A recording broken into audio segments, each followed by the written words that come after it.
जद्दीपुरा के देवी माँ के मंदिर में नवरात्रों की पूजा बड़े ही हर्षोल्लास के साथ चल रही थी। काफी भक्त इकट्ठे हुए थे और पंडित रामदीन देवी माँ के मंत्रों उच्चारण कर रहे थे। तभी अचानक कहीं से बड़ी तेज आंधी आई, जिसमें सारी हवन सामग्री के साथ साथ पंडित रामदीन भी हवा में उड़ गए। कुछ ही देर के बाद पंडित रामदीन की खून से लथपथ लाश धम से आकर मंदिर की जमीन पर गिरी। वहां मौजूद सारे लोग बुरी तरह डर गए। अचानक एक कर्कश आवाज उन्हें सुनाई पड़ी। मैं रावण हूँ, रावण।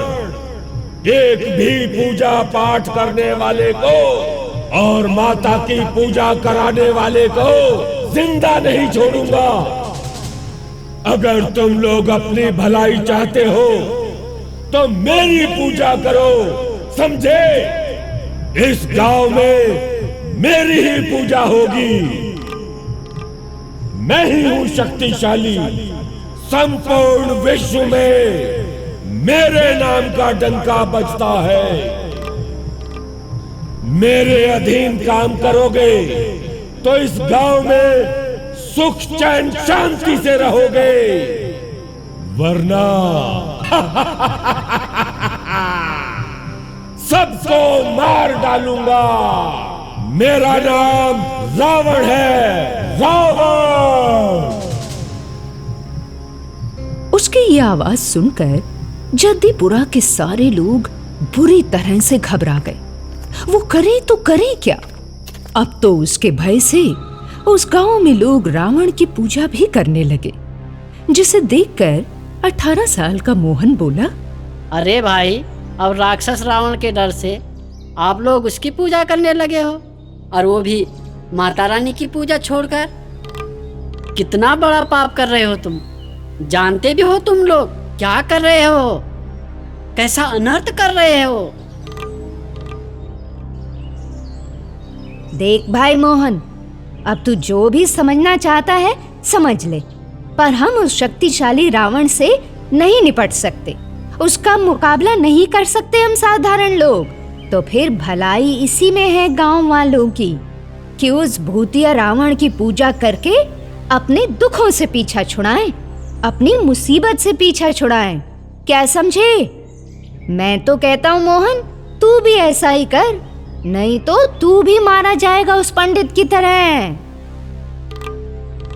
क्यों फिजूल की बातें करते हो? भगवान से बड़ा और कोई नहीं हो सकता धरती पर। इस पर उसके दोस्त अमित ने तर्क दिया।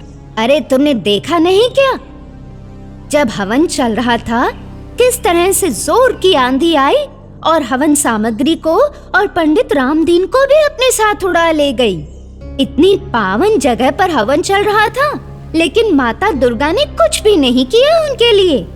अब बोल। मैं तो उस भूतिया रावण से बिल्कुल नहीं डरता, और तुमको भी उससे डरने की जरूरत नहीं है। ये भूत प्रेत कुछ नहीं होते। माता रानी की शक्ति के आगे सब फीके पड़ जाते हैं। मोहन के इतना कहते ही भयानक रूप वाला वो राक्षस अपने 10 मुंह को फाड़े हुए प्रकट हो गया और मोहन को उसी वक्त वही मार मार कर खा गया। ये नजारा देखकर अमित अब बुरी तरह से डर गया था। उसे देखकर वो भूतिया रावण बोला, डरो मत अमित, अब से तुम मेरे भक्त हो, मेरे परम भक्त। मैं रावण हूँ। रावण, जब मेरा मन करेगा मैं तुम्हारे शरीर में प्रवेश करूंगा और जब मन करेगा निकल जाऊंगा। फिर कुछ दिनों में लोग तुमसे भी ऐसे ही डरेंगे जैसे कि आज मुझसे डरते हैं। बोलो, कौन ज्यादा ताकतवर हुआ, ये गांव के लोग या मैं?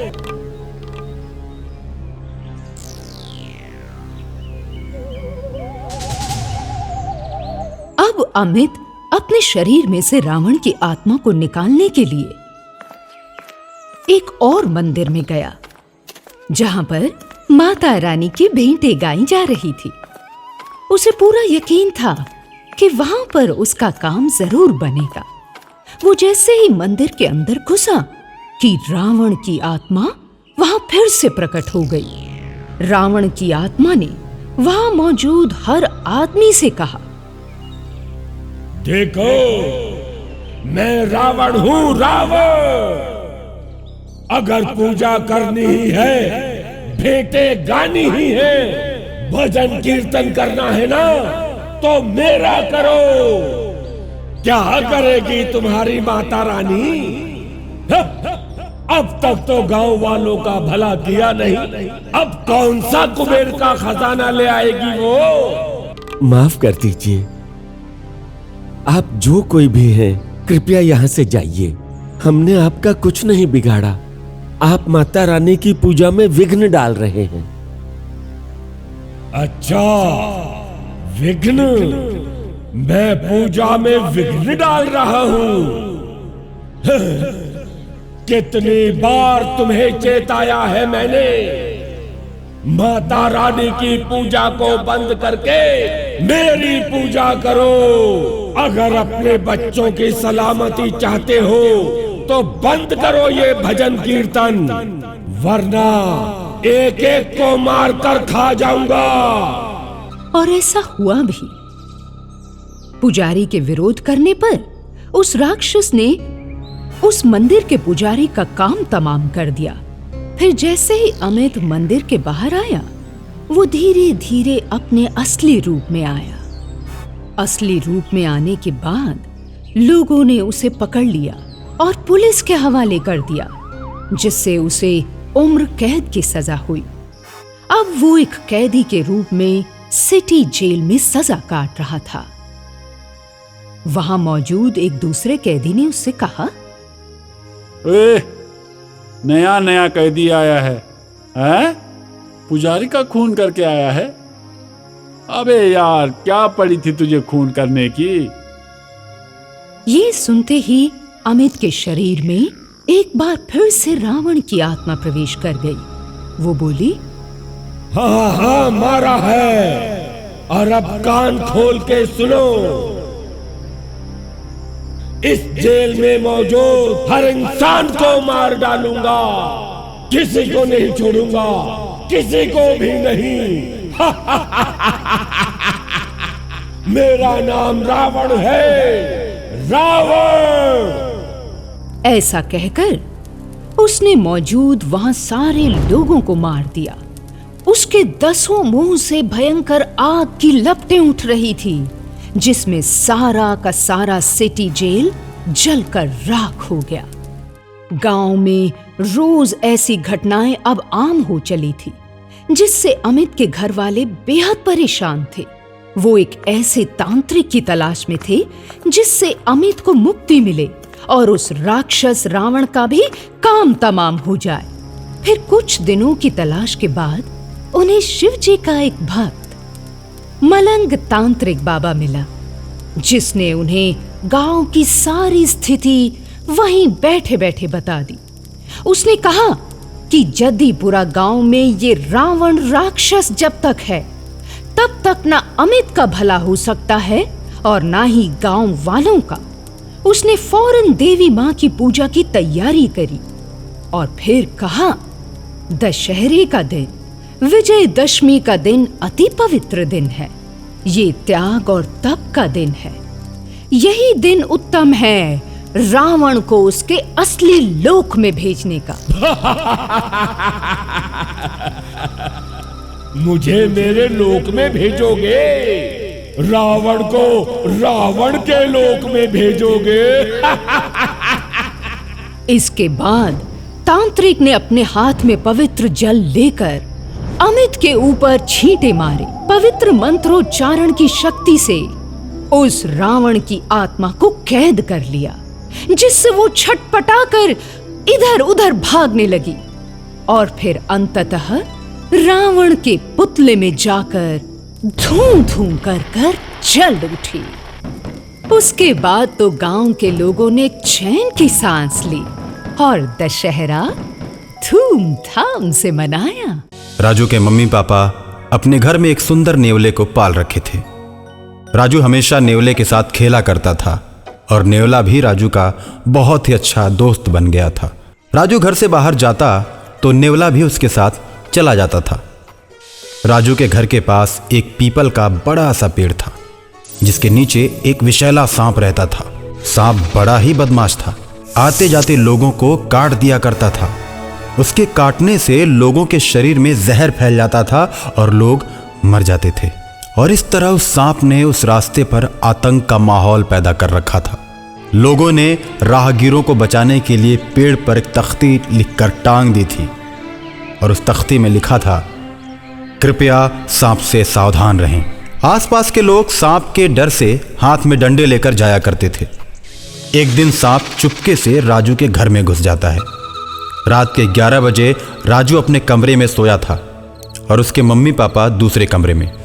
नेवला राजू के साथ सोया था। नेवला रात में भी हमेशा चौकन्ना रहता था।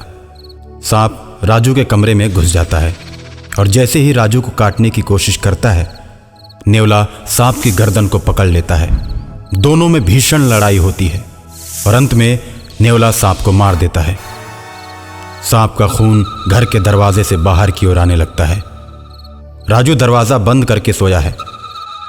उसके मम्मी पापा दरवाजे के बाहर खून देखते हैं तो सोच में पड़ जाते हैं। उन्हें लगता है कि राजू को किसी ने मार दिया। वो लोग दरवाजे को पीटते हैं, लेकिन गहरी नींद में सोया राजू जग नहीं पाता। नेवला किसी तरह दरवाजे को खोलता है और बाहर आता है। राजू के मम्मी पापा मन में ये सोचते हैं कि नेवले ने ही मेरे बच्चे को मार दिया। इस तरह का विचार आते ही वे दोनों नेवले को पीट पीट कर मार देते हैं। नेवला वहीं तड़प कर दम तोड़ देता है। नेवले की कराह और मम्मी पापा के चिल्लाने की आवाज सुनकर राजू जग जाता है और अपनी मां से बोलता है, मम्मी सुबह सुबह क्यों चिल्ला रही हो? क्या हो गया? राजू की मम्मी उसकी आवाज सुनकर अवाक रह जाती है। उसको अपने गोद में उठाकर उसका माथा चूम लेती है। राजू के पापा भी कमरे में प्रवेश करते हैं। कमरे की लाइट ऑन करते हैं तो देखते हैं कि वहां पर सांप मरा पड़ा है और उसका खून दरवाजे के बाहर तक आया है। शालिनी, देखो ना, इधर सांप मरा पड़ा है। अरे ये तो बहुत ही विषैला सांप लग रहा है। मम्मी, मेरा नेवला कहाँ है? मैं रात को जब सोया तो ये सांप मुझे काटने के लिए आया था। नेवला भैया ने सांप को पकड़ लिया और दोनों में खूब लड़ाई हुई। मैं तो डर की वजह से सो गया, लेकिन नेवला भैया ने सांप को मार दिया और मुझे गोद में लेकर सो गए। राजू की बात को सुनकर उसके मम्मी पापा दंग रह जाते हैं और मन में सोचते हैं कि हम लोगों ने बहुत बड़ी गलती कर दी। जिसने मेरे बच्चे की जान बचाई, हमने उसी की हत्या कर दी। और मरे हुए नेवले को देखकर राजू रोने लगता है। किसने मारा मेरे दोस्त नेवले को? किसने मारा? राजू के मम्मी पापा उसकी बातों का कोई जवाब नहीं देते और अंदर ही अंदर अपने किए पर पछताते रहते हैं। ऐसे ही कई दिन बीत जाते हैं। राजू हमेशा नेवले के बारे में सोचता रहता है। रास्ते में अक्सर ही दोस्तों से अपने नेवले के बारे में बात किया करता था। अकाल मृत्यु के चलते नेवला और सांप दोनों प्रेत आत्माएं बन जाते हैं। नेवले की आत्मा हमेशा राजू के इर्द गिर्द घूमती रहती है और एक दिन रात को राजू के पास नेवले की आत्मा प्रकट होती है और राजू से कहती है, तुम्हारे मम्मी पापा ने मुझे पीट पीट कर मार डाला। इस बात का मुझे बड़ा ही दुख है। मेरी आत्मा भटकती रहती है। सांप भी अकाल मृत्यु के चलते भूत बन गया है। वो तुम पर हमला कर सकता है, लेकिन तुम मेरे अच्छे दोस्त हो, इसलिए मैं उससे तुमको बचाने के लिए हमेशा तुम्हारे साथ ही रहता हूं। राजू नेवले की आत्मा से प्रेम करने लगता है और नेवले की बात सुनकर मम्मी पापा से रूठ जाता है। जब उसे मनाने की कोशिश वो दोनों करते हैं और तरह तरह के खिलौने राजू को लाकर देते हैं। मेरे दोस्त नेवले को तुम दोनों ने पीट पीट कर मार डाला। तुम दोनों गंदे मम्मी पापा हो। अब मैं किसी से दोस्ती नहीं करूंगा। तुम मेरे दोस्तों को भी पीट पीट कर मार डालोगे। तुम हमें अकेले देखना पसंद करते हो, मेरे दोस्तों को बिल्कुल पसंद नहीं करते, इसलिए मैं भी तुम लोगों को पसंद नहीं करूंगा। जाओ, मैं तुम लोगों से बात नहीं करता। नहीं राजू, खून देखकर हमने सोचा कि नेवले ने तुम्हें मार दिया है। इस भूल में हमने गलती कर दी। नहीं राजू, मम्मी पापा को ऐसा नहीं बोलते। मैं भी जानता हूं कि तुम्हारे मम्मी पापा ने बचपन से मुझे अपने बच्चे की तरह रखा था। अनजाने में मैं मारा गया। मेरी आत्मा हमेशा तुम लोगों के साथ रहेगी। जब भी तुम्हारे ऊपर संकट आएगा, मैं तुम लोगों की मदद करता रहूंगा।